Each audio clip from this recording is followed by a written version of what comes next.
Hello guys, কি অবস্থা? I hope সকালে ভালো আছেন। গাইস, রিসেন্টলি দেখতেছি এই ধরনের স্টাইলিশ পোস্টারগুলো কিন্তু খুবই ট্রেন্ডিং এ চলতেছে।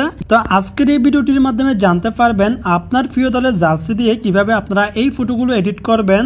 তো এই জন্য প্রথমে আপনারা ChatGPT অ্যাপসটি ওপেন করে নেবেন।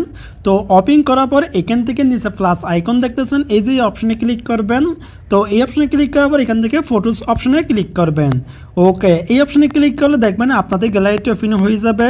তো গ্যালারিটি ওপেন হওয়ার পর এখান থেকে আপনার একটি ফটো সিলেক্ট করে নেবেন। তো এখান থেকে আমি একটি ফটো নিয়ে নিলাম। ওকে, ফটোটি নেওয়ার পর এবার এখানে আমাদের একটি সিক্রেট ফন্ট পেস্ট করতে হবে। তো এখানে একটা আমি ফর্ম পেস্ট করে দিলাম। তো ফর্মটি পেস্ট করার পরে এবার এখানে একটু কাস্টমাইজ করে নিতে হবে। এই জন্য স্ক্রল করে একটু উপর দিকে চলে আসবেন। তো উপর দিকে আসার পর এখানে যে ব্রাজিল দেখতেছেন, তো এখান থেকে আপনারা যেই দল সাপোর্ট করে থাকেন সেই দলের নামটি লিখে দিবেন।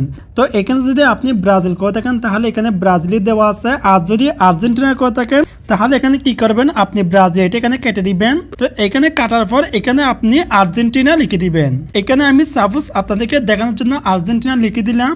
তারপর আরেকটি নিচে আবার এখানে ব্রাজিল পেয়ে যাবেন, এটা এখানে কেটে দিবেন।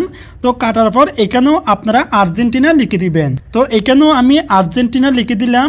ওকে, এই দুই জায়গায় লিখার পরে স্ক্রল করে একটু নিচের দিকে চলে আসবেন। তো নিচের দিকে আসার পর এবার এখান থেকে চাইলে আপনারা জার্সি নাম্বারটি পরিবর্তন করতে পারেন।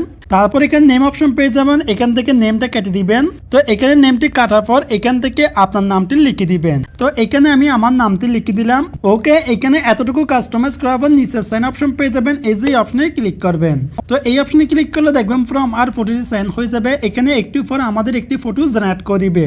আর এই ফর্মটি আমি এই ভিডিও নিচে ডেসক্রিপশন দিয়ে দিব, আপনারা ওখান থেকে কপি করে নিতে পারবেন। তাহলে আমি এখানে বলে দিলাম আপনারা যে দল সাপোর্ট করে থাকেন সেই দলের নামটি শুধু এখানে পরিবর্তন করে দিলে হয়ে যাবে।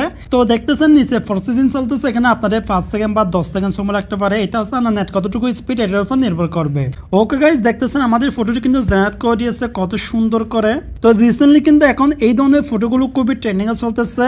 তো এখানে আপনার এই ডিজাইনটা যদি ভালো না লাগে তাহলে আপনারা আবার ট্রাই করবেন, দেখবেন একটু ভিন্ন স্টাইলে আপনাদের আরেকটি ফটো জেনারেট করে দিবে। তো আমি আপনাদেরকে আর্জেন্টিনা দিয়ে দেখিয়েছি, সেম প্রসেসে আপনারা অন্য দল দিয়ে ফটো জেনারেট করতে পারবেন। তো এখান থেকে ফটোটি সেভ করবেন, সেভ অপশন পেয়ে যাবেন, এই যে অপশনে ক্লিক করবেন। তো এই অপশনে ক্লিক করে দেখবেন এই ফটোটি আপনাদের গ্যালারিতে সেভ হয়ে যাবে। সো গাইস, এই ছিল আজকের ভিডিও। যদি ভিডিওটি ভালো ভিডিও লাইক করে দিবেন, আর এরকম নতুন ভিডিও সাবস্ক্রাইব করে অবশ্যই আমাদের পাশে থাকবেন।